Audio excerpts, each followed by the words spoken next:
তো hello friends, দেখুন আমি এখানে একটা মাছের রেসিপি নিয়ে চলে এসেছি। সেটা হলো মাছের লেজা ভর্তা। যেসব বাড়িতে মাছের লেজা খেতে চায় না অতিরিক্ত কাটার কারণে, তাদের জন্য এই রেসিপিটি খুবই খুবই ভালো। প্রথমে একটা বাটির মধ্যে আমি 4 পিস মাছের লেজা নিয়ে নিয়েছি। তার মধ্যে নুন, হলুদ আর অল্প পরিমাণে একটু আদা রসুনের পেস্ট দিয়ে আমি ভালোভাবে মাখিয়ে নেব। তারপর একটা কড়া বসিয়ে দিয়েছি। কড়াটা গরম হয়ে যাওয়ার পর আমি অল্প পরিমাণে তেল দিয়ে দেবো। তেলটা গরম হয়ে যাওয়ার পর আমি গ্যাসটা কমিয়ে দেবো। কমিয়ে দেওয়ার পর আমি এক এক করে মাছগুলো আমি খুব ভালোভাবে ভেতর পর্যন্ত ভেজে নেব। দেখুন 2 পিস ভাজা হয়ে গেছে। এবার বাকি যে 2 পিস ছিল সেগুলো আমি নিয়ে নিয়েছি। এবার এগুলো আমি ঠান্ডা করতে দিয়ে দেবো। ঠান্ডা হয়ে যাওয়ার পর যে মাছের যে লেজার যে মাংসগুলো সেগুলো আমি এক দিয়ে করে দেবো।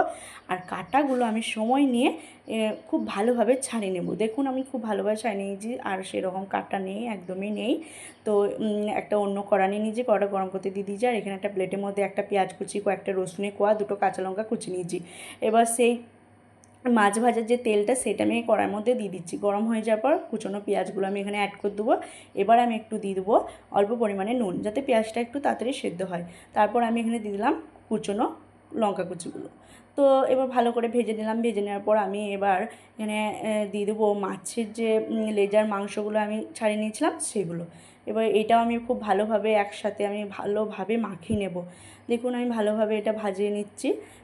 মেখে ভাজে নিচ্ছি। এবার একটা শিলের মধ্যে কয়েকটা রসুনের কোয়া নিয়েছিলাম, সেগুলো আমি হালকা করে কুচে এখানে মধ্যে আমি দিয়ে দেবো। দিয়ে দেওয়ার পর আবার আমি রসুনের কোয়াগুলো, পেঁয়াজগুলো, কাঁচা লঙ্কা, মাছের যে লেজার মাংস সব ভালোভাবে মাখিয়ে নিয়েছি।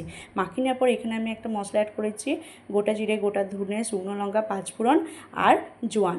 ভালো করে ভেজে ডাস্ট করে নিয়েছি। তো দেখুন এই মশলাটাও দিয়ে দিলাম। লাস্টে দেখুন প্লেটের মধ্যে আমি এটা তুলে নিয়েছি। কত সুন্দর লাগছে দেখতে। আর গরম ভাতের সাথে এই রেসিপিটি খুবই খুবই খুবই ভালো। আপনারা একবার বাড়িতে ট্রাই করে দেখুন, সেই স্বাদ। আমার ভিডিওটা ভালো লাগলে please like, comment, share, subscribe করবেন আর পাশে থাকবেন।